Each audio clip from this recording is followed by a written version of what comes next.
Okay, so you don't have the groups as yet? Children are filling the forms right now. What, Abhinav? Can you please speak up? Your voice is very low. Some people are still filling the form. The sheet. What are you saying, Abhinav? Can you type it? I can't make out what you're saying. Yes. Ma'am, he's saying that the students are not filling the sheet yet. No, so give them a deadline, Abhinav. Otherwise, what we will do is just give them a deadline of whatever 2-3 days. And if they don't fill up, then we'll have the assignment only for the people who fill up, and those were the people who will get marks. Otherwise, everyone else will get 0. Okay? Okay, ma'am. Okay, thanks. So what deadline are you going to give them? By the next class. Next class, मतलब Tuesday. Yes. ठीक है, तो तुम Monday midnight का deadline दे दो. जब तक में जो लोग नहीं फिल करेंगे तो we will only go ahead with the groups that are there and the rest will get a 0. Okay, you can write that also in the email or whatever message you're sharing with all of them. Okay, ma'am. Okay? Yes. Okay, great. Okay, so fine. Good evening, everyone, and welcome to the MSL 405 session. In the last class, we had started off with a startups example, and we were looking at how at different stages of that startup the financial statements would look like, and we were in the middle of that. So we'll continue from there only, but before that, in case anyone has any doubts or any questions regarding whatever we've covered, or even your group formations or something, please ask.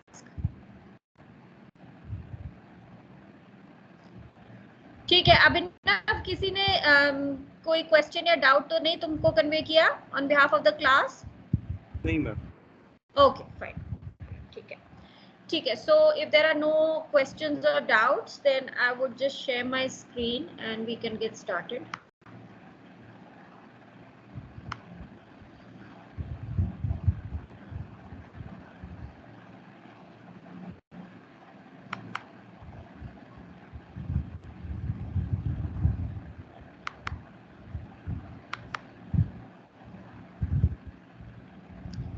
Is this visible, Harshita? Yes, ma'am, it's visible. Okay, I'm increasing the font size.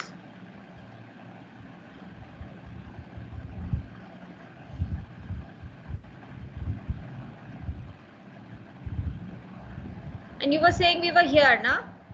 Yes, ma'am, from long-term debt. Okay, okay, fine. So if you recall this last balance sheet that we had made for the PSA Corporation, after 6 months of its operation, this is what it was looking like. And we were just discussing the details of this balance sheet. The long-term debt remained at $10,000. The original owner's equity account of $40,000, which the promoter had basically given, was increased by the profit of $3,000 earned during the first 6 months of operations. Now, if you recall, I told you that even though the company is making $3,000 profit within the first 6 months, which is very rare, but yet the cash position of the company is very, very vulnerable.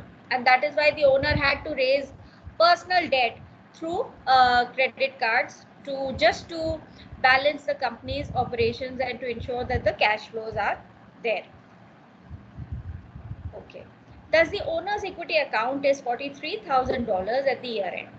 The sum of the financial capital from payables, that is $15,000, accrued wages, that is $3,000, and long-term debts of $10,000, and the owner's equity of $43,000 amounts to $71,000.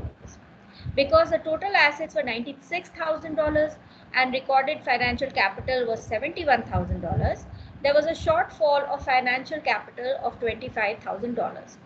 That is, PSA did not have enough money from the founder's investment, the initial loan, and trade credit to sustain the first 6 months of operations. Somewhere, PSA borrowed more money to stay afloat, creating a short-term liability.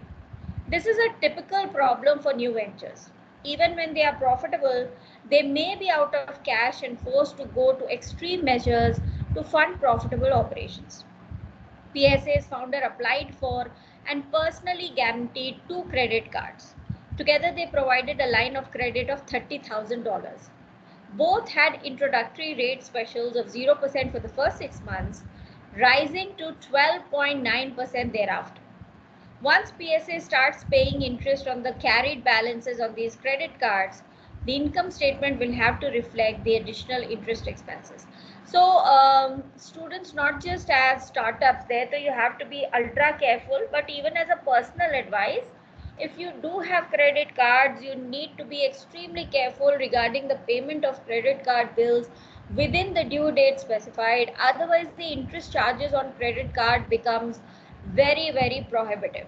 Okay, and in India, charging a 3% interest per month seems very simple, but when you actually compound it, it comes out to be a whopping 42.5% in a year. This is much more than any loan you could have ever taken. So please be very careful about credit cards and their usage. And this kind of a usage was also a major reason for the financial crisis of 2008 in the US. Okay. Anyway, coming back, PSA Corporation has now been indoctrinated in accrual accounting. When asked to determine whether a venture has been profitable, there should be some concern whether the question is the relevant one. As it turns out, PSA is profitable but may not survive. For new ventures, a more critical question then is whether the venture survives its cash crunches. Just a second.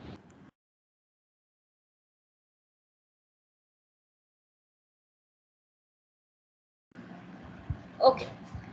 So as it turns out, PSA is profitable but may not survive. For new ventures, the more critical question then is whether the venture survives its cash crunches. Not all profitable ventures have access to a quick fix of $25,000 using credit cards. What would have happened to PSA if its founder had not unleashed $25,000 of personally guaranteed debt? Would the market have stalled? Would competitors have entered and taken over?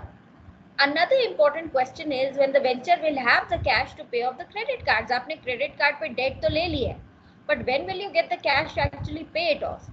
For PSA, the $50,000 in cash in January cash receipts for December credit sales will allow the credit cards to be zeroed out.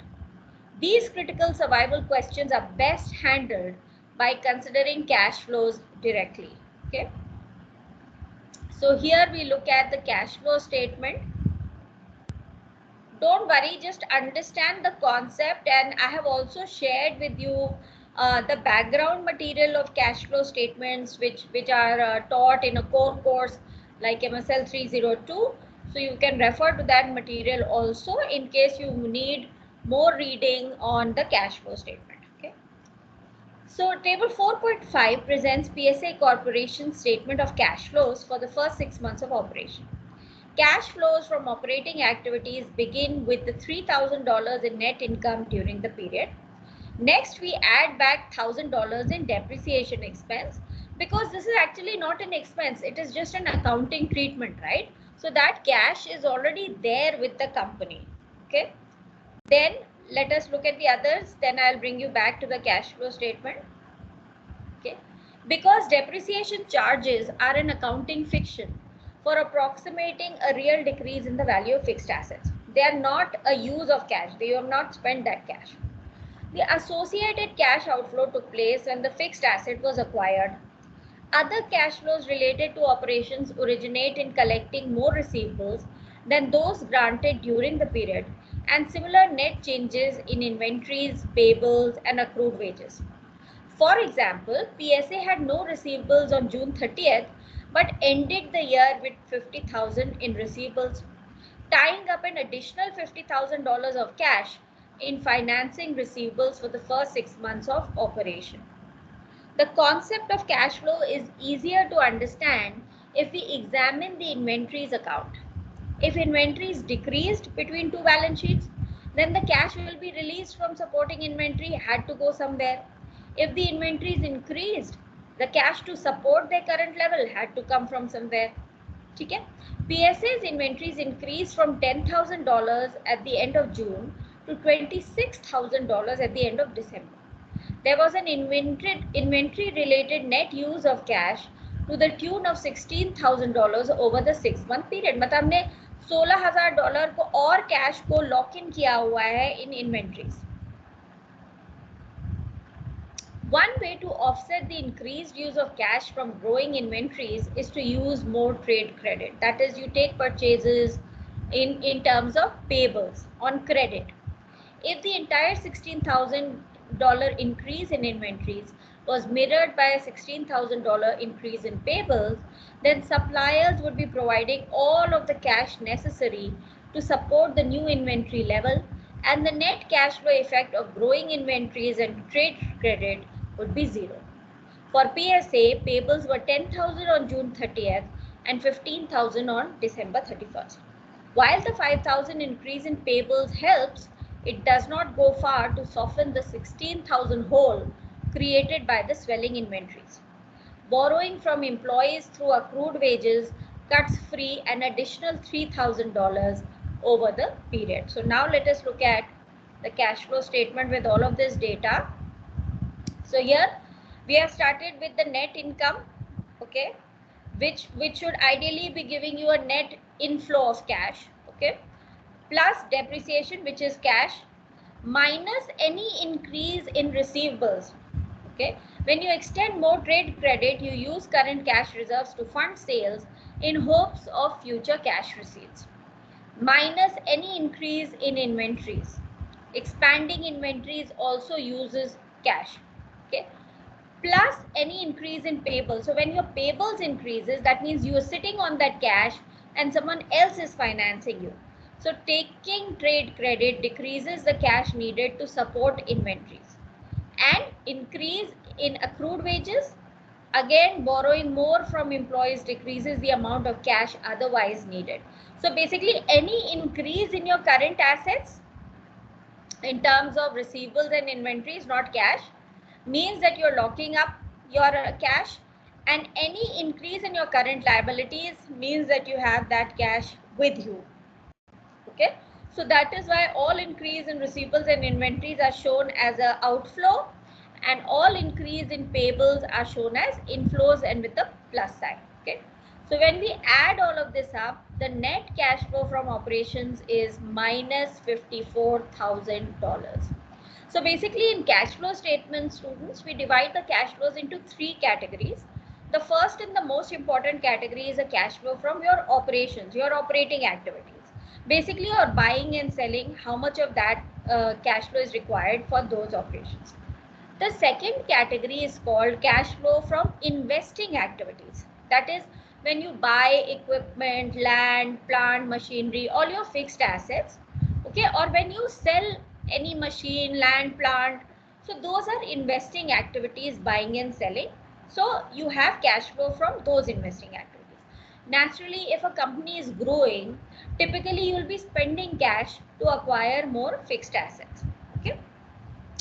But in this 6 months, the company has not actually bought any new assets. So there is no increase in the gross equipment and hence it is zero. The third category is called cash flow from financing activities. That is, how have you financed your business? Through shares, debt, debentures. Do you have to pay any money on this, interest payable, dividends payable, and so on? Those cash flows come into cash flow from financing activities. Naturally, if the company is growing, it will need more finance. So when it raises funds, it will have a cash inflow. Okay, so over here the increase in short-term liabilities in terms of credit card loans has been $25,000. So when we add up all of this, that is cash flow from operating activities, net cash flow from investing activities, net cash flow from financing activities, we find that the net change excluding the cash account, we are not looking at the cash account, is still minus 29,000. Now this company had a beginning cash and marketable securities balance of $30,000. So the ending cash and marketable securities balance is still $1,000. Okay. So the survival bottom line is that the venture's liquid resources went from $30,000 at the founding stage or startup stage to $1,000 by the end of its first 6 months. And it won't be there without the 25,000 in new debt. So we can see that this company is not making enough cash. Had it not been for the owner's personal debt in terms of credit card debt, we would not have survived. The company would have died in the first 6 months itself. Okay, so this is the importance of the cash flow statement, which gives the real picture, the real financial picture about the cash of that company. Okay. Any doubts, any questions, please ask.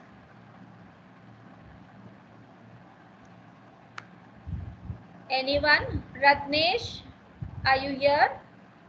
Are you understanding? Yes, ma'am, I understand. Okay, great, great. Fine. So anyone else who has any doubts, any questions? I think this is a great example through which you can understand step by step what each startup goes through and the kind of issues that they face when they're trying to prepare their financial statements. Okay, so let us move ahead. The statement of cash flows makes it clear that selling on credit and increasing inventories are a major threat to PSA's survival. The net result of the cash inflows and outflows from operating activities was minus $54,000. That is, PSA spent $54,000 more cash than what it generated from operations. Were it not for the $29,000 depletion of cash and marketable securities and the $25,000 of credit card debt, the trade credit and swelling inventories could easily have caused PSA to cease operations. The future still looks bleak if you just freeze on December balances. $1,000 in cash, $35,000 in debt, $25,000 of which is short term, soon to be high interest cost, personally guaranteed by the founder. One can take some solace in the swollen accounts receivables of $50,000 so long as that money can be collected soon. When it is collected, any net decrease in receivables because collections exceed new sales on credit will be a source of cash. Okay. A review of PSA's first 6 months is in order. As a result of the venture's growth in production and sales, more external financial capital was needed. This occurred primarily because the venture stockpiled inventory and extended credit to customers. PSA was forced to use its cash and marketable securities account balance and borrow significant additional funds in order to stay in business. This is separate from the fact that PSA turned a $3,000 profit, which at this stage may be the least of its concerns. So, okay, you have not done any core courses, but typically when you start learning about financial management, you understand that profit is not the true picture of the company. Actually, the cash that is there is the true picture of that company. Another way of looking at the statement of cash flows is in terms of whether the venture is building, that is generating cash, or burning, that is spending cash. By combining the cash flow from operating activities and the cash flow from investing activities, we can quickly determine this. Net cash burn occurs when the sum of cash flows from operations and investing is negative. Net cash build exists when the sum of cash flows from operations and investing is positive. If the result is negative, the venture is said to be burning cash. Okay, so this is a very, very frequently used term. What is the cash burn of a venture? Okay, a positive figure indicates a cash build situation for the venture. For PSA, the net cash flow from operating activities is minus 54,000, while the net cash flow from investing activities is 0. Thus, netting out the two figures results in a net cash burn of $54,000. To cover this cash burn, PSA drew down or used up most of its cash and marketable securities account from an initial $30,000 to $1,000. However, PSA would still have been short of $25,000 and would have gone into financial distress except for the fact that the venture was able to borrow the $25,000 on credit card debt. Hence, PSA Corporation has not only survived its first 6 months of operation, but also experienced an additional 3 years of growing sales. Table 4.6 presents PSA's first 3 years of income statements. Given these data, we can ask important questions about whether PSA is surviving. Operating break-even analysis is one way to assess this. To examine whether PSA has been breaking even, we need to compare revenues to cash operating and financing costs. Alternatively, we can look at break-even by comparing revenues to cash and non-cash operating costs, omitting financing costs from the comparison. While both methods are used in practice, the first measure best indicates whether revenues are sufficient to survive. So you must have heard of this term break even. Break even, has a company broken even so far? So let us see how that is calculated.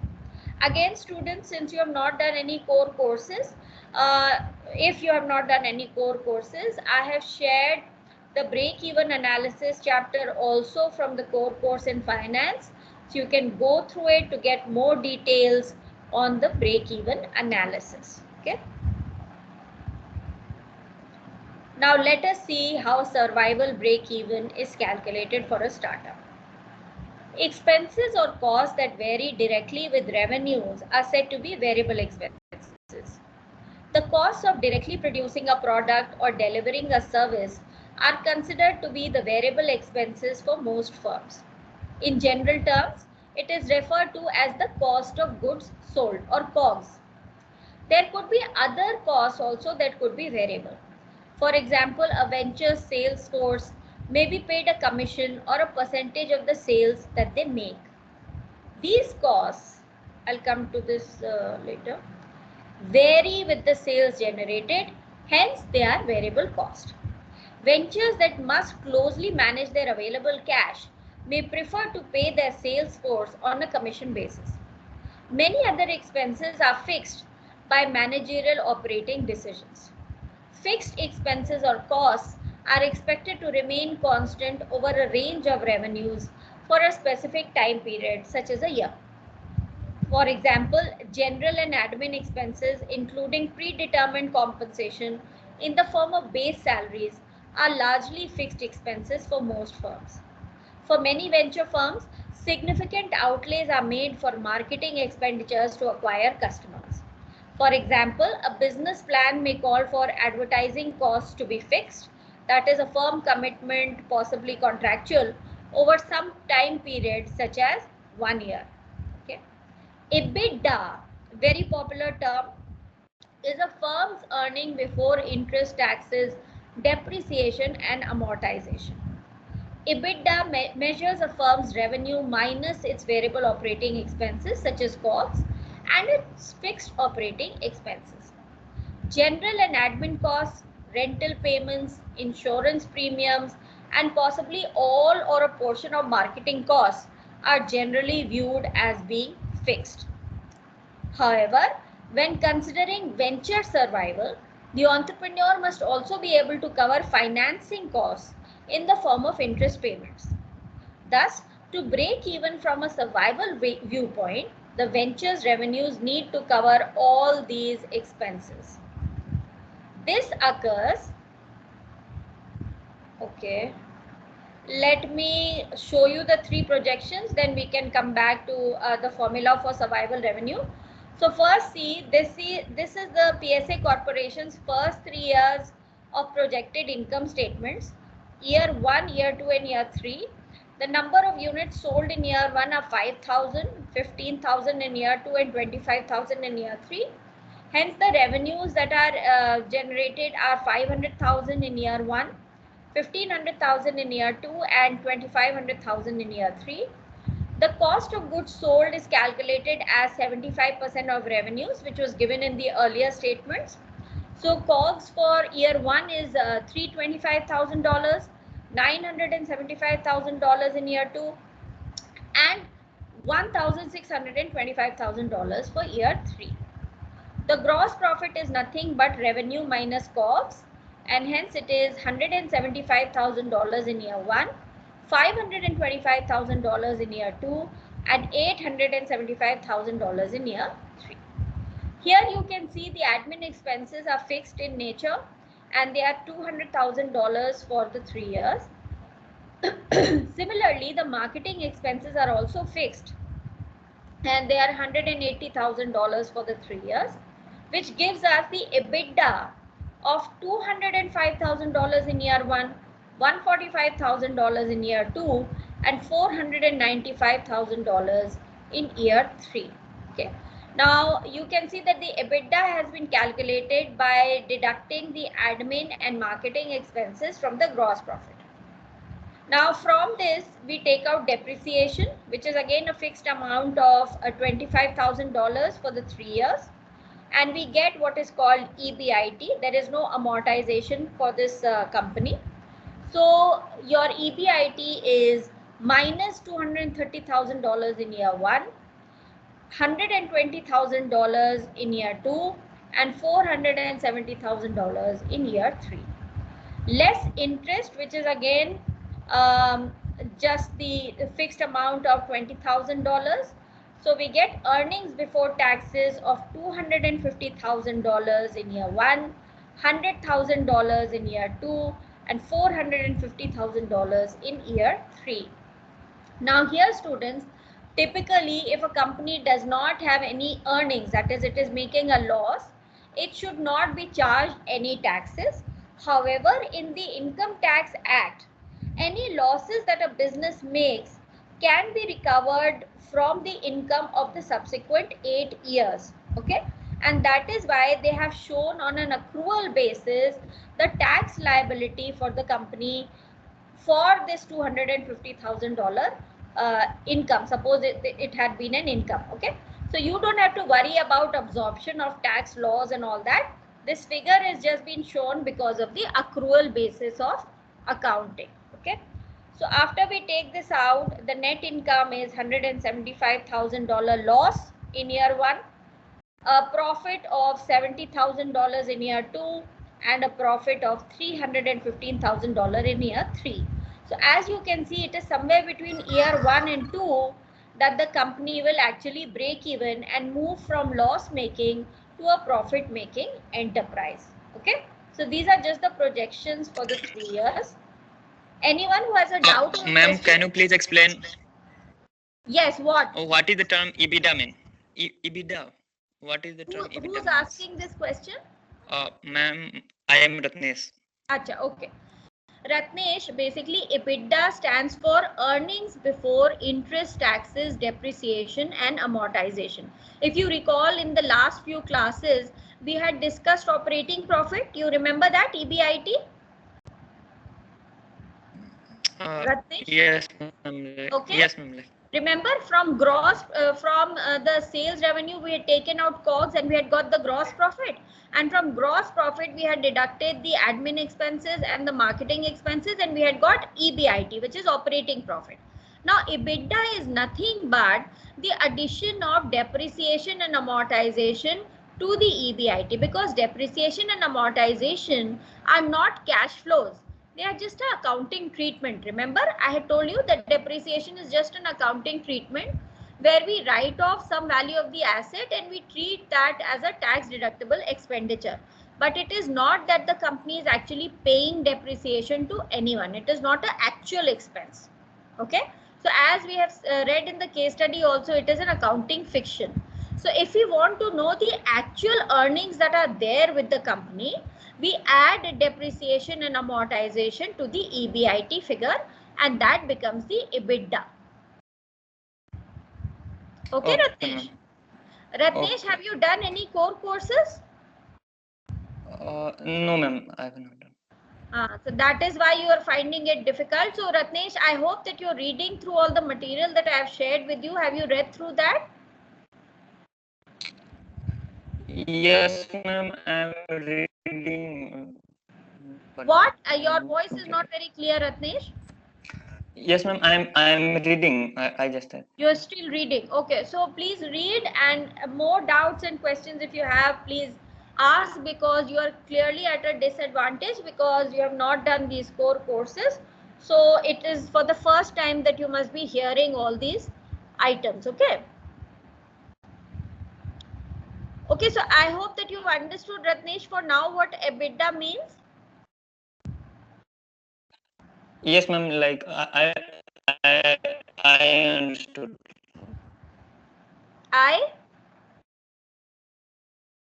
Ratnesh, what are you saying? I couldn't understand after I.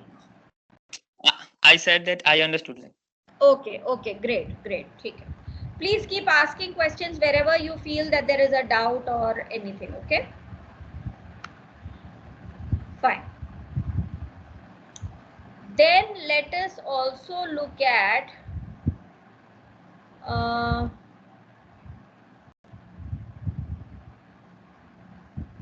the 3-year. Okay, let me come to this EBITDA experience after talking about EBITDA. Okay, fine.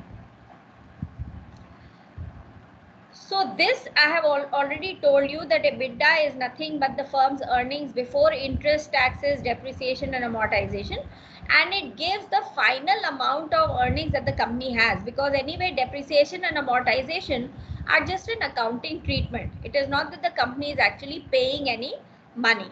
Okay. Now look at the company's experience. In year 1, the revenues were $500,000. In year 2, the revenues were $1,500,000. And in year 3, the revenues were $2,500,000. COGS were 65% of revenue, so we have taken that out as $325,000 for year 1, $975,000 for year 2, and $1,625,000 for year 3. We got the gross profit of $175,000 for year 1, the $525,000 for year 2, and $875,000 for year 3. From this, we have taken out the admin expenses, the marketing expenses, and any financing expenses in terms of either lease rent or interest charges of $20,000 per year. Okay. So we get earnings before depreciation, amortization and taxes as $225,000 minus in year 1, positive $125,000 in year 2, and $475,000 in year 3. If you look at the loss as a percentage of total sales, it is 45%, minus 45% in year 1. The EBITDA of $125,000 is 8.3% of the revenue of $1,500,000 in year 2, and the EBITDA of $475,000 is basically 19% of the revenues of 2.5 million in year 3. Okay. So the survival break-even will occur when the earnings before depreciation, amortization and taxes, which is pronounced as EBITDA rather than EBITDA, equals 0. We refer to EBITDA is equal to 0 for a given period as EBITDA break-even. So we could have just taken EBITDA, but we have not done that. We have taken EBITDA because we have also included the interest costs before we have arrived at the break-even. Okay, so our EBITDA break-even is a precise version of what venture investors sometimes refer to as cash flow break-even. Because venture investors use several working definitions of cash flow, it's a good idea to know what they mean in a particular circumstance. So it is a good idea to discuss with your investors whether they are talking about EBITDA, that is EBITDA, or EBITDA when they are talking about cash flow break-even. Okay. We have chosen to couch our break-even analysis using a specific type of cash flow, which is EBITDA related to survival. Traditional capital spending to acquire fixed assets produces known depreciation schedules which are determined by tax laws. While depreciation is considered to be a fixed expense in a given year, it is a non-cash expense. This is what I've been trying to tell you. Asset amortization is handled in a similar fashion. Consequently, we exclude depreciation and amortization from the expenses that revenues need to cover to achieve survival break-even. We also exclude income tax implications because they would have to be paid only if the venture earned taxable income, which it would not at survival break-even because उससे पहले तो loss ही बन रहा होगा. It simplifies things if we rework the income statement to emphasize EBITDA.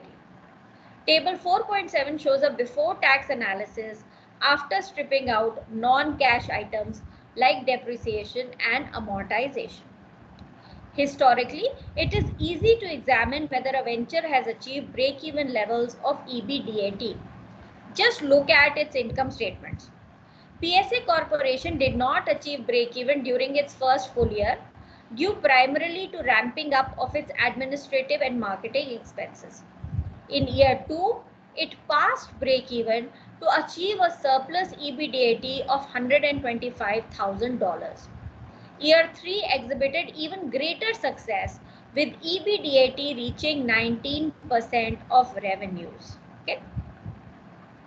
It is frequently helpful to provide additional interpretive analysis directly relating the income statement quantities to survival break-even. For example, PSA's experience did not include a year where it exactly broke even.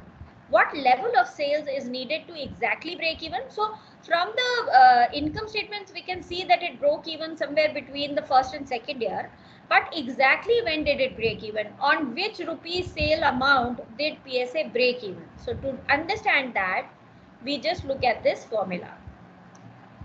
EBITDA is equal to revenues minus variable cost minus cash fixed cost.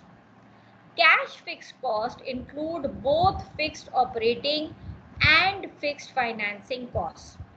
When EBITDA is 0, then revenues will be equal to variable cost plus cash fixed cost, and the firm will be at its survival break-even. We can in turn solve for the break-even level of survival revenues as follows. So let us see the steps in the calculation of the survival revenue. Survival revenue is nothing but that amount of revenue which just offsets the variable and cash fixed cost. That is EBITDA break-even point. For our example, the ratio of variable cost to revenues is a constant that we will refer to as VCRR. It is also called variable cost revenue ratio. By multiplying this variable cost revenue ratio by the dollar amount of revenues, we obtain the dollar amount of variable costs. Thus, the dollar amount of variable cost for any level of revenues will be VCRR into R. Now, you can see by the COGS statement that the VCRR is basically 65% of the revenue. Then, working backward from break-even, we can define SR as the level of revenue just offsetting variable and cash fixed cost. So, survival revenue is equal to variable cost plus cash fixed cost, or cash fixed cost is equal to survival revenue minus variable cost. Now, students, if you had done 4 courses, you would know that this equation is called the contribution of that company. Okay, survival revenue minus variable cost is called the contribution. You must have heard of contribution margins. This is where the term comes from. Now we have substituted the SR for R in equation 4.1 of equation 4.1 into 4.2, and we have CFC is equal to survival revenue minus variable cost to revenue ratio into the survival revenue. And rewriting this, we get cash fixed cost is equal to survival revenue into 1 minus VCRR.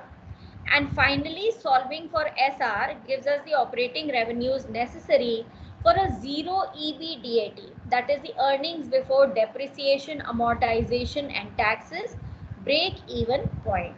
Okay, so that is nothing but cash fixed cost divided by 1 minus VCRR. VCRR is a fraction less than 1 naturally because you will be spending less in making a product than you are selling it for. That is, a variable cost associated with the producing a product must be less than the sales revenue derived from selling that product. And the term 1 minus VCRR is referred to as the contribution profit margin that the sale of a product contributes towards covering all cash fixed costs, both operating and financing. As long as the contribution margin is positive, more sales will contribute to the firm's ability to reach survival break-even and possibly even an operating profit. So we can use equation 4.5 to solve for a venture's survival break-even point, that is the dollar amount of revenues, that is survival revenues, needed to produce a zero EBITDA. So by solving for the survival break-even revenues, we can identify the amount of survival revenues needed to achieve a zero EBITDA. First, the ratio of the cost of goods sold to revenues was constant at 65%, and the cost of goods sold is the only variable cost during the 3-year period. Annual cash fixed costs are 400,000, which basically consist of 200,000 in admin expenses, 180,000 in marketing expenses, and $20,000 in financing costs. So using this equation, the EBITDA would have been zero at a level of survival revenue of total cash fixed cost, that is 400,000, divided by 1 minus VCRR, where VCRR is 65% or 0.65. So when dividing this, we come to a figure of $1,142,857. That is around 1.143 million rounded. Okay. And how can we check whether this is the time where the company broke even? By using a reverse calculation. So suppose we have survival revenues of 1143000, then the COGS would be 65% of this, which is around $743,000. When we take this out from the survival revenue, we get gross profit of $400,000. From this, we take out all the fixed costs, that is admin expenses, marketing expenses, and interest expenses. Our EBITDA will come out to be zero, thus showing that it is right at this amount that the company is breaking even. After this, it will start to make profits. Okay. Any doubts, any questions so far? Anyone? Now, I will also take you through the background material that I have shared with you, both on cash flow statements as well as on break-even analysis, so that if you want more details on it, especially if you have not done any core courses, then you can go through that. Okay. But this is how it is calculated. Okay. PSA needed sales revenue of 1,143,000 to cover both its variable cost of producing scanners and its cash fixed cost. As a check, the revenues in the 2 years when PSA exceeded survival break-even were $1.5 million and $2.5 million. At a $100 selling price per scanner, PSA needed to produce and sell 11,430 units to produce a zero EBITDA. So if someone asks you how many products do we need to sell, then all you need to do is divide the survival revenue by the selling price per unit to get the number of products. The unit sales in the same 2 years were $15,000 and $25,000. Figure 4.2 illustrates a survival break-even chart for PSA. First, we display cash fixed cost of $400,000 as a horizontal line, indicating that these costs are fixed over the range of possible unit sales depicted in the graph. Next, the variable operating cost in the form of COGS are added to the fixed cost to produce the total cash operating cost line, okay, which is denoted as total cost. Because variable costs move directly with units sold and revenues at a 0.65 ratio, the total cost curve increases at a linear rate.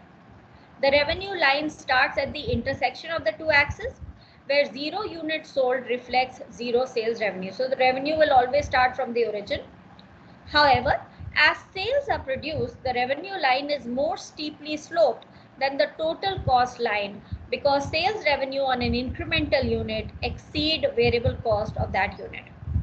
Because cash fixed costs are being spread more thinly as the number of units increases, there will be a point when the total operating costs and revenue lines intersect.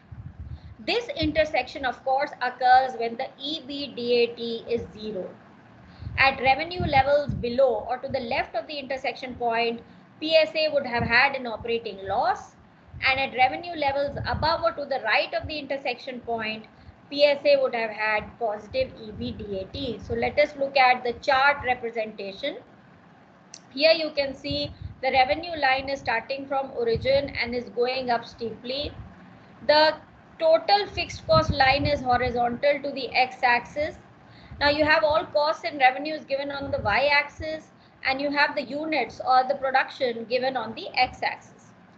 Then naturally your total cost line will start from the fixed cost because fixed costs are already there, whether your sales is zero or anything.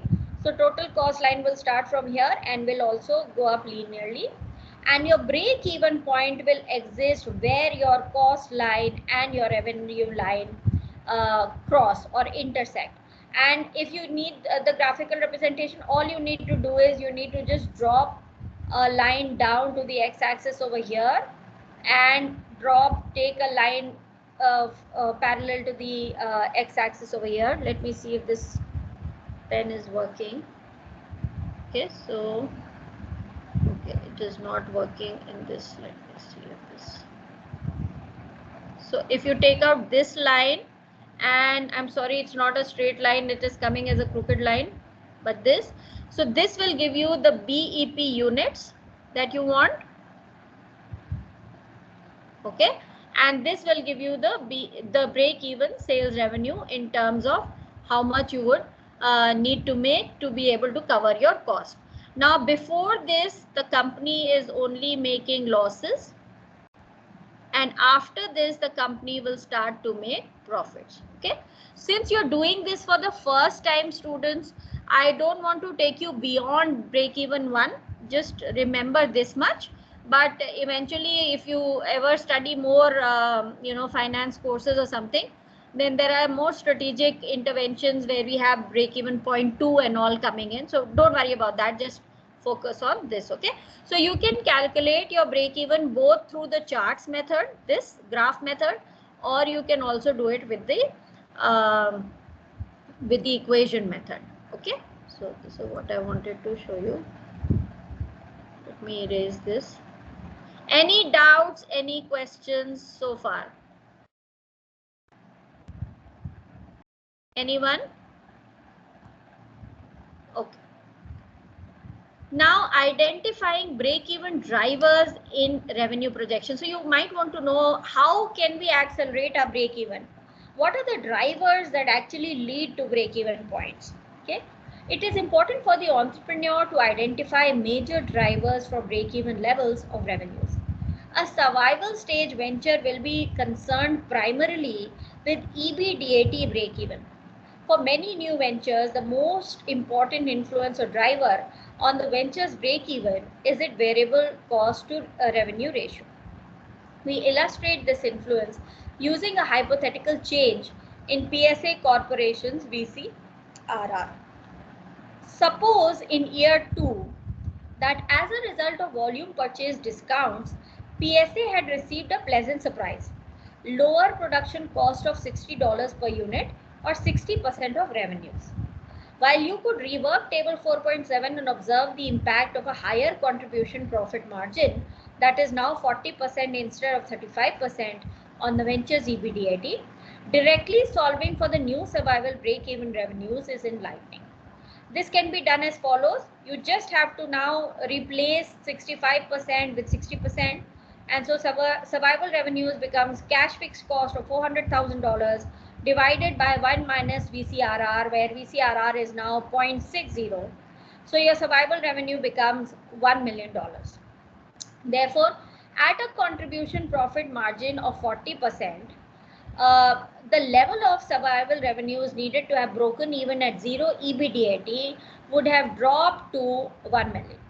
On a per unit basis, PSA would have needed to sell only 10,000 scanners to have broken even. On a relative basis, a decrease in the VCRR from 65% to 60% causes the survival break-even revenues to drop from 1.143 million to 1 million. Okay, that is from 11,430 units to just 10,000 units. Stated in percentage terms, a 7.7% decrease in the variable cost percent translates into a 12.5% decline in the survival revenues break-even point, where EBITDA would have been 0. So see what a magnifying effect the lowering of variable cost brings. Just a 7.7% lowering of variable cost brings down your survival revenues by 12.5%. The importance of the decline in VCRR or sales revenue is also depicted through a figure. The key thing to notice is that the slope of the total cost curve, that is variable cost per unit plus fixed cost, is less steep than the total cost curve is 4.2. This lower slope in figure 4.3 allows the revenue line to cross the total cost line, that is reach EBITDA break-even, more quickly than in figure 4.2. So see here, because the total cost curve line is now less steep than what it was initially, the revenue line cuts it much faster, much before the earlier break-even point, and now you're able to reach your break-even at $1 million of revenues. Okay. Not surprisingly, under this hypothetical year 2 scenario, PSA would have produced a more attractive EBITDA. So we can see this. Survival revenue is 1.15 million, less COGS of 65%, that is 900,000. Gross profit comes out to be 600,000. From this, take out the 400,000 worth of all your admin, marketing, interest expenses, and you get an EBITDA of $200,000, which is 13.3% of your total sales. Recall from table 4.7 that unit sales of $15,000 and a contribution profit margin of 35% yield an EBITDA of 8.3% of revenue. The hypothetical increase in contribution profit margin to 40% yields an EBITDA of 13.3% of revenues. So here you can see the amazing benefits of being able to control cost or to cut costs and have a very good magnifying effect on your survival revenues and your after that the subsequent EBITDAs. So this is one example. A second key determinant of the revenues that a venture will need to break even is the amount of fixed cost. As a second hypothetical, suppose that the fixed component of year 2 founder compensation dropped by $50,000. Total admin expenses would have been only $150,000 and cash fixed cost would have been $350,000 rather than the $400,000. Rather than your initial $400,000. This would have led to lower survival revenues, yielding an EBITDA of 0. We illustrate this change in conjunction with the original contribution profit margin of 35%. So we have maintained the original contribution profit margin at 35%, but we have just reduced the the fixed cost, and again our survival revenues come down to $1 million. Thus, EBITDA break even would have been 1 million or 10,000 units compared with the 1.143 million depicted in figure 4.1. We see that a $50,000 or 12% decrease in cash fixed cost would have resulted in a comparable 12.5% decrease in the amount of survival revenues needed to have broken even. So again, the more costs you can control, the more quickly you will be able to reach your break-even point and then start making money. So your cost structures are so important for any company. okay, especially for a startup. As we can see, the two important drivers play critical roles in determining how high revenues must be to contribute to venture survival. Higher VCRR, that is variable cost to revenue ratio, and higher fixed cost both raise the level of survival revenues necessary to break even at EBITDA equal to 0. Typically, a venture will face a trade-off between fixed and variable cost. This trade-off relates to the venture's leverage. Now, venture leverage is a measure of how changes in top-line revenues relate to changes in a performance measure like EBITDA. A highly leveraged venture can turn a small increase in revenues into a major increase in EBITDA. When a venture chooses to pay higher upfront fixed cost to lower variable cost at the time of production, each additional dollar of revenue translates to more EBITDA. As an example, consider two firms each producing 1 million widgets to generate revenues of 10 million from total cash cost of production and financing of 800,000. Firm A has 600,000 in fixed cost and 200,000 in variable cost at the current production level. Firm B has 200,000 in fixed cost and $600,000 in variable cost. This means that the next widget that firm A produces costs only 20 cents. In contrast, the next widget that firm B produces costs 60 cents. Firm A can clearly turn the revenue from an additional unit of $1 into more EBITDA than firm B can. Okay, this is also called, students, operating leverage. Okay, and when you do more courses in management, in strategy, in finance, then you will learn about operating leverage, financial leverage in greater detail. Okay, so this was one caselet to give you all of these aspects together, how you predict the P&L, how you forecast the balance sheet, how you calculate your cash flow statements, how you calculate your survival revenues and break-even points for a new company. Okay. Any doubts, any questions, please ask.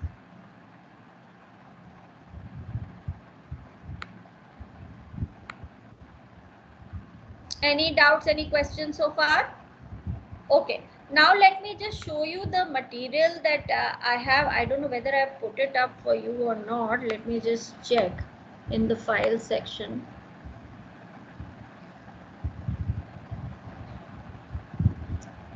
Yes, I have put up all of this, and I will also put up some more material for you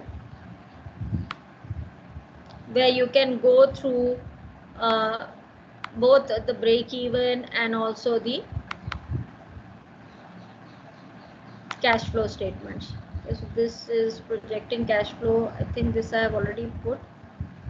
No, so this is okay, already there. And then I can also share chapter 5. Yes,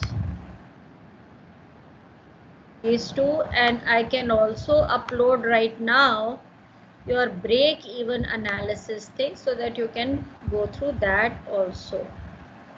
So 7, okay, this. Okay, now here, as you can see, this is the material that I have put for you, which is basically background material for cash flow statements. Okay, let me increase the font. Harshita, is this visible? No, ma'am, your screen is not shared. Screen is not shared yet. Let me just come No. back. Okay, maybe because I'm showing it from the Teams portal. Let me see if it is now. You can see it. Can you see it now? Yes, ma'am, it's visible now. Okay, fine. So let me just try, and how do I increase the over here? But see, students, this is background reading that you can do about cash flow statement. Okay, we have already given to you the cash flow statement and how we have calculated it, but in case you want to understand how it is calculated in more detail, then you can refer to this document. Okay, so This of course is a very detailed cash flow. It is used for all kinds of companies, traditional companies, seasoned companies, but only limit your understanding to a startup like we have done in this example. Okay, so this is just background material. I will not be asking you any questions from this because this is very detailed material. I will be asking you questions based on the numericals that we solve in class. Okay. So this is, you can see every additional information they have shown, how there is an increase in cash inflow, how there is an increase in cash outflow, and for everything there is a detailed illustration given. Okay, so you can go through this at your own time, and if there are any doubts or questions, then you can also carry it back to the class. Okay, so I'm just taking you through this. So they have taken all the income statement details, and from there they are trying to show how much of your cash has been generated. Okay, so all of this is there. You can read it at your leisure. It is already there on your Teams, and in case you have any doubts, any questions, please ask.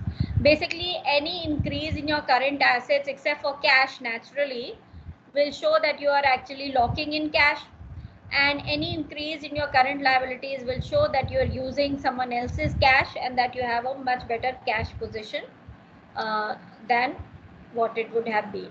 Okay, so it is the same thing which is shown through different examples for your understanding. Again, I'm telling you, this is additional material. We will not be asking you any questions from this material. This is just for your understanding.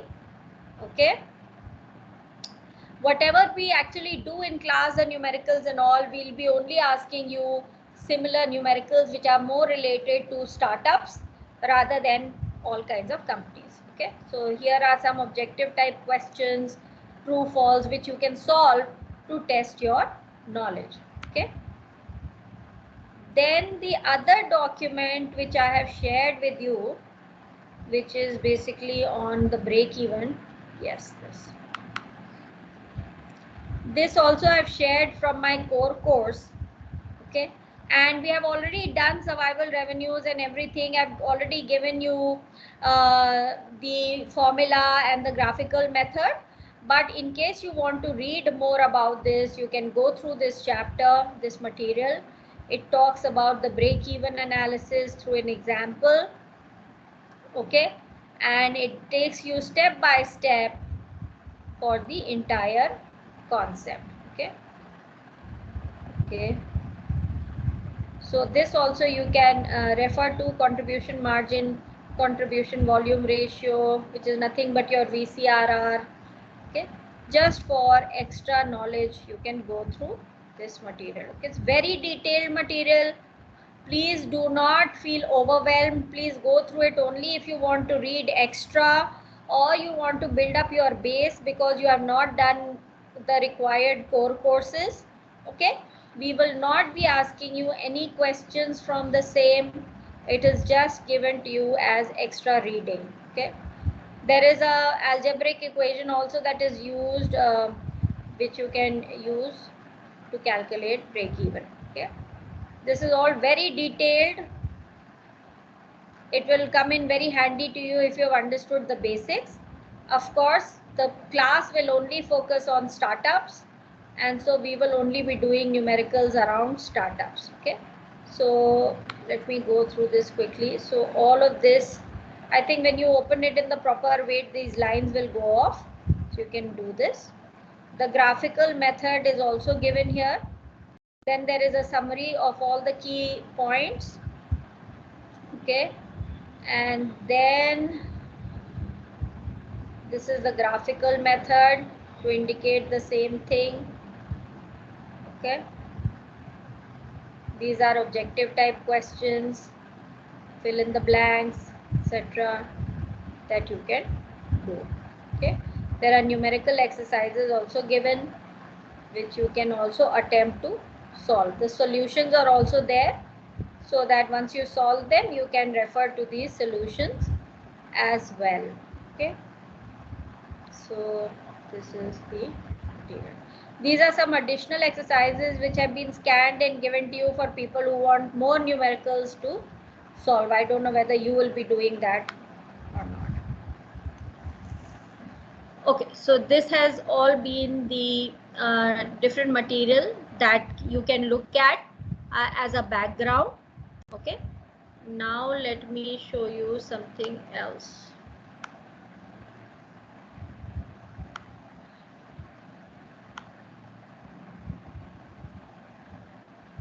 Okay, I think we have already done this.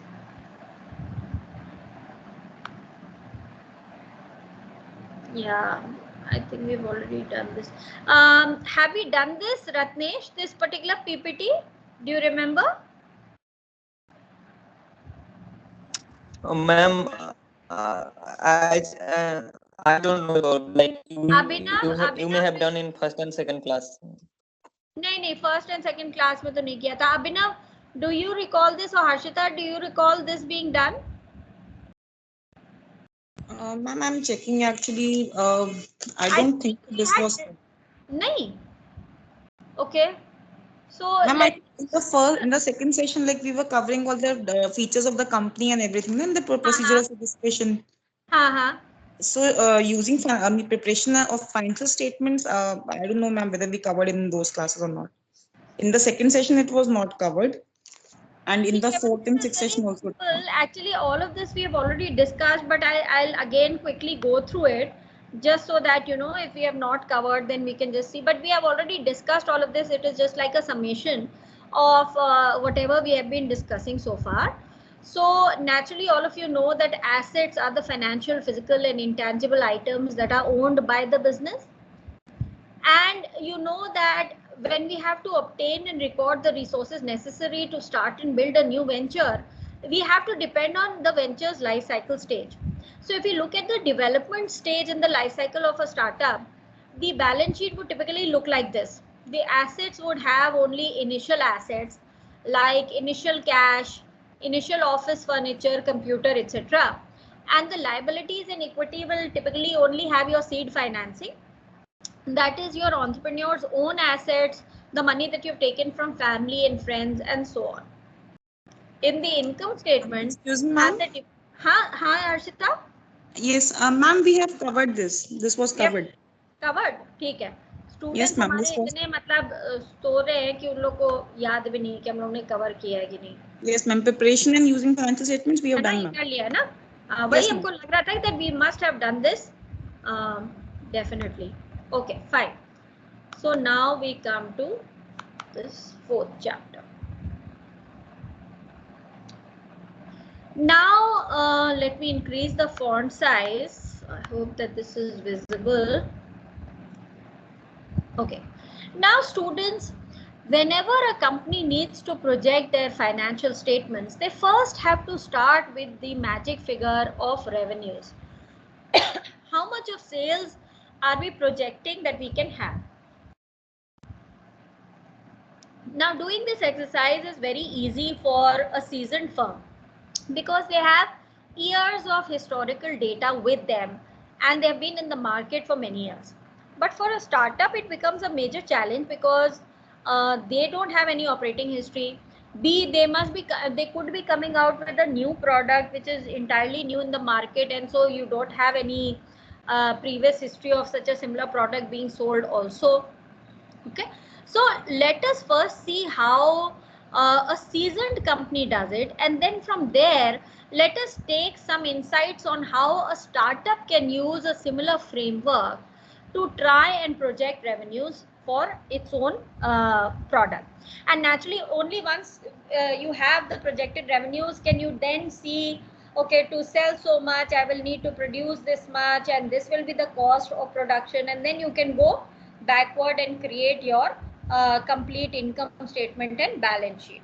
Okay, so let us look at this small caselet. Forecasting for firms with operating histories is generally much easier than forecasting for early stage ventures. Difficulty, however, is no defense for new ventures. Forecasts are a necessary ingredient in business plans, particularly if the venture wishes to attract external financing.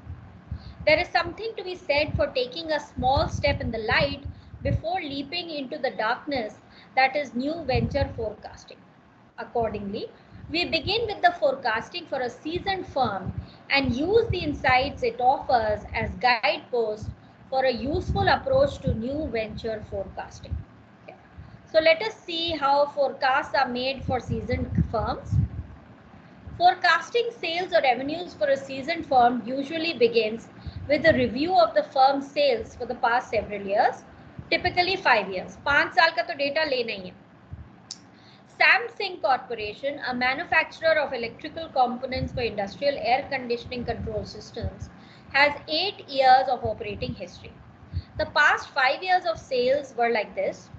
2012 to 2016, the sales were $20 million in 2012, $22 million in 2013, $23.76 million in 2014, $26.14 in 2015, and $29.27 in 2016. Now we calculate the percentage change or sales growth rate year on year. So in 2013 compared to 2012, there was a growth of 10% in the sales. From 2014 to 2013, there was a growth of 8%. Then in 2015, there was a growth of 10% over 2014 sales. And for 2016, there was a year-on-year growth of 12%. Now we can just take an average of all of these figures and say that the average growth for sales for this company has been 10%. Okay.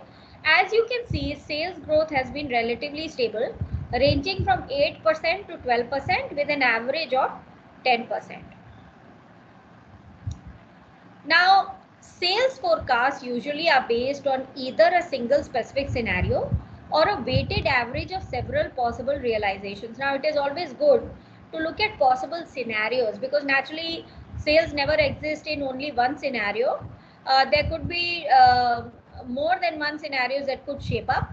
So it's always a good idea to take the weighted average of possible scenarios. Okay. A first step for Samsung would be to forecast future sales growth rates for several possible scenarios and to gauge the likelihood of each scenario. For example, 3 economic scenarios, that is slow economic growth, average economic growth, or rapid economic growth, might provide a basis for Samsung's projections. Based on Samsung's historical experience and the industrial or market outlook, the marketing team suggests the following 3 scenarios. So they say, we could have rapid growth also, we could have average growth, or we could have slow growth. Now the probability of rapid growth occurring can be 20%, and the probability of average growth continuing can be 60%, and the slow growth also has a probability of 20%. Okay. Now the sales growth rate corresponding to each of these scenarios would be 12% for the rapid growth stage, 10% for average growth, and 8% for slow growth. So when we do the components to sum and we multiply the probability with the sales growth rate for each scenario, for rapid growth we have 2.4%, for average growth we have 6%, and for slow growth we have 1.6%, which adds up to an expected growth of 10%. As you can see, the expected value is the weighted average of a set of scenarios of possible outcomes. Because of the symmetry of the above distribution, the 10% growth rate for average growth is the same as the 3 scenario expected growth rate. So figure 9.2 shows a plot of Samsung's historical sales and what future sales levels would be if sales were to continue to grow at 10% annual rate. The figure also displays sales growth rates of 8%, that is slow growth, and 12%, that is rapid growth. At 10% annual growth, Samsung sales would be about $47 million in 2021. However, if sales were to grow at 8%, the 2021 level would be $43 million. If sales grow at 12%, the 2021 level would exceed $51.5 million. A second step is to corroborate the Samsung's projected sales growth rates with industry growth rates and Samsung's past market share. एक तो हो गया that you have made your projections yourselves, okay, which is what is being shown here based on the past data.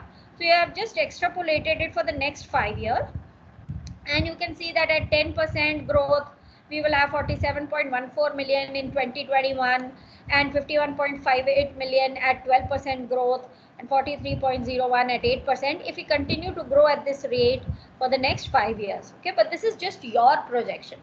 How would you verify it? How would you tell your investors that this is actually something that we can achieve? It is important to corroborate it in the following ways. Okay. A second step is to corroborate Samsung's projected sales growth rates with industry growth rates and Samsung's past market share.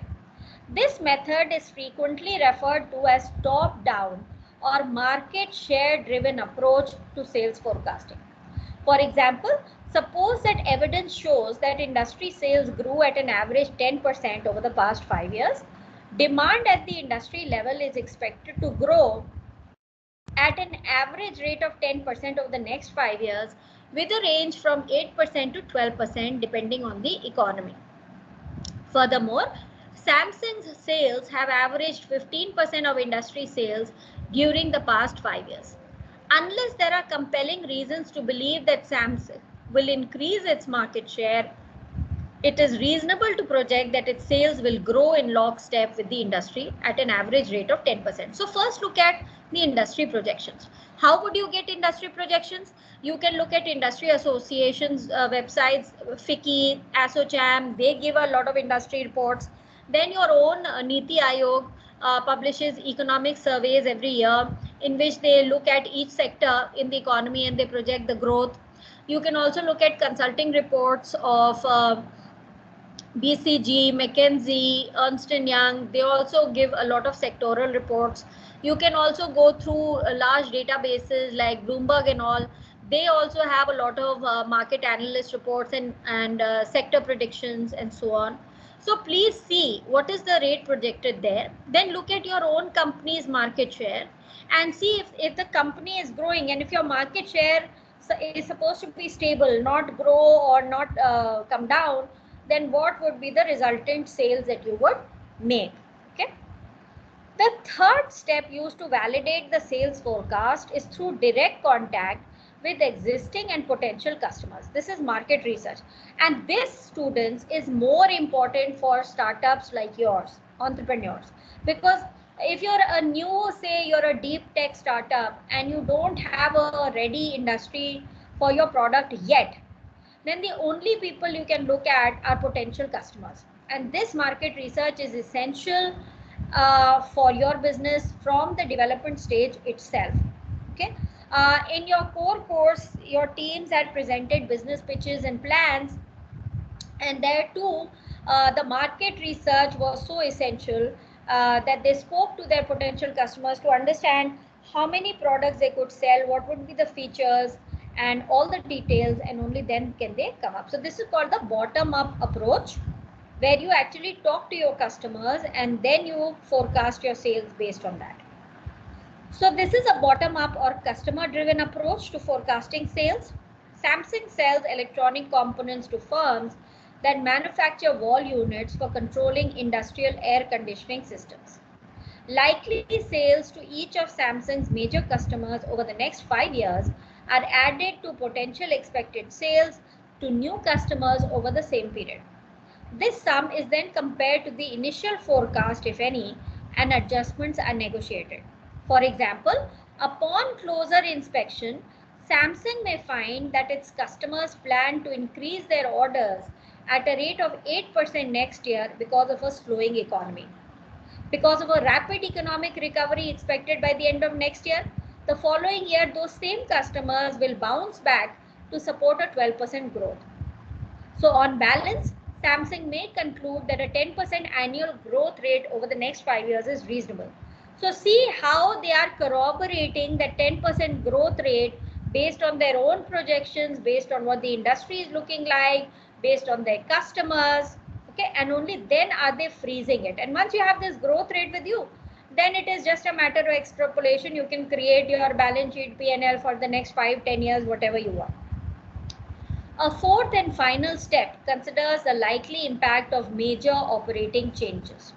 For example, major R&D investments may provide significant lead time advantages over competitors and an increased market share for Samsung. In addition, the impact of changes in pricing policies, credit policies, and major advertising and promotional campaigns must be considered. Finally, it is important for forecasters to include the effects of inflation and to use nominal dollar estimates.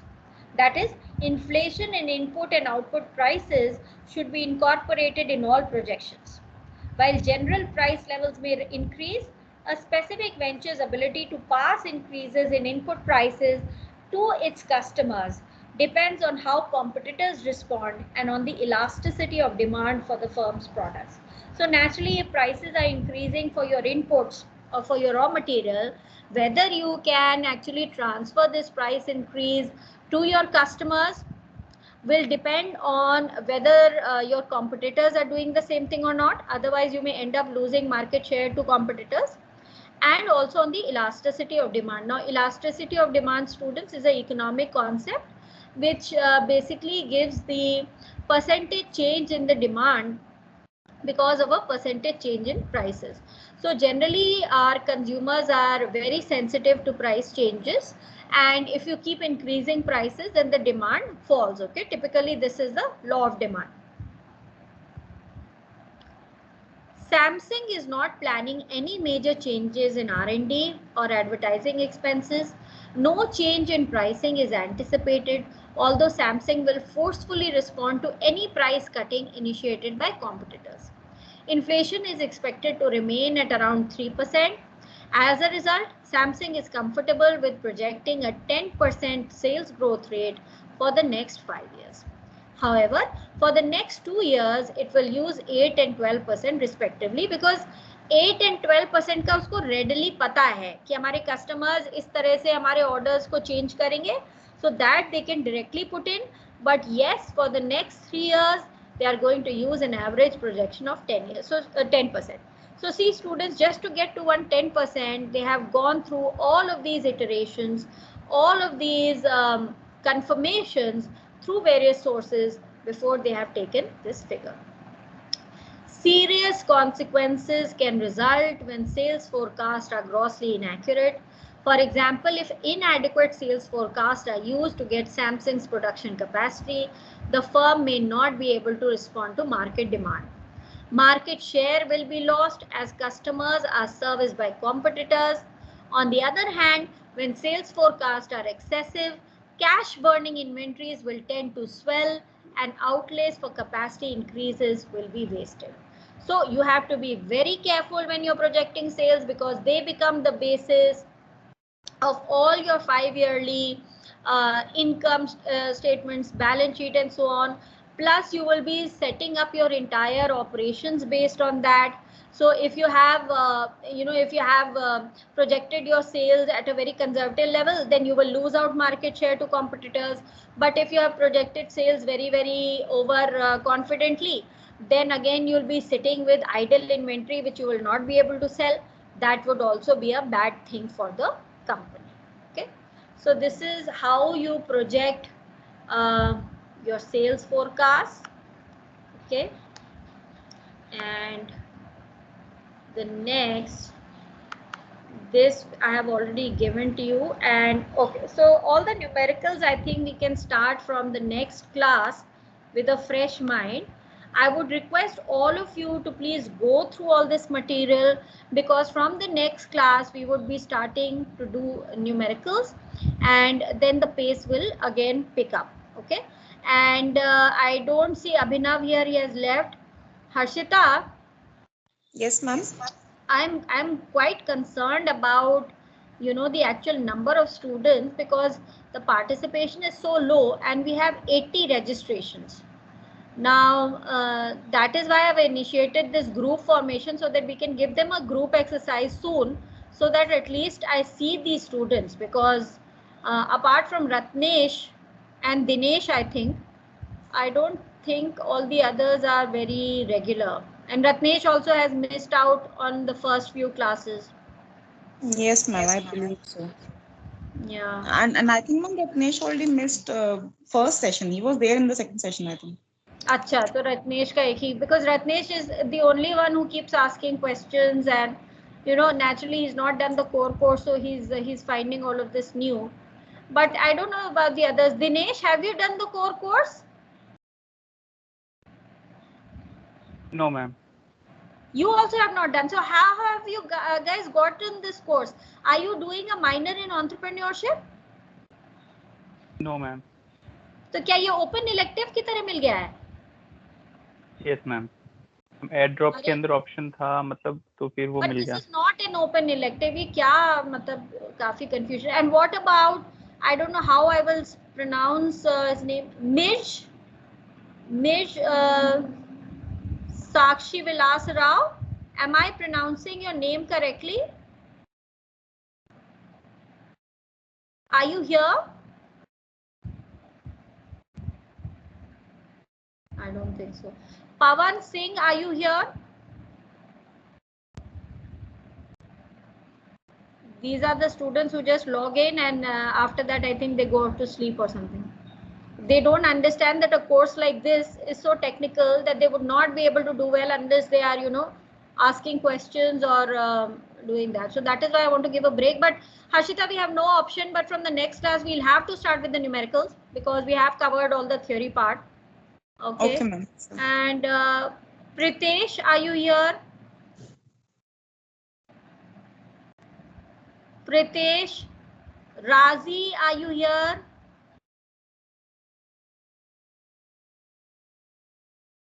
I don't remember any of these students in the MSL 307 course. So I have a feeling that this is the first They were not there, ma'am. I don't remember their names at all. So I think what has happened is कि इनको कोई भी जो actual minor in entrepreneurship कर रहे हैं वो students इतने कम होंगे कि इन्होंने इसको as an open elective allow कर दिया simply because we had given a level of 80.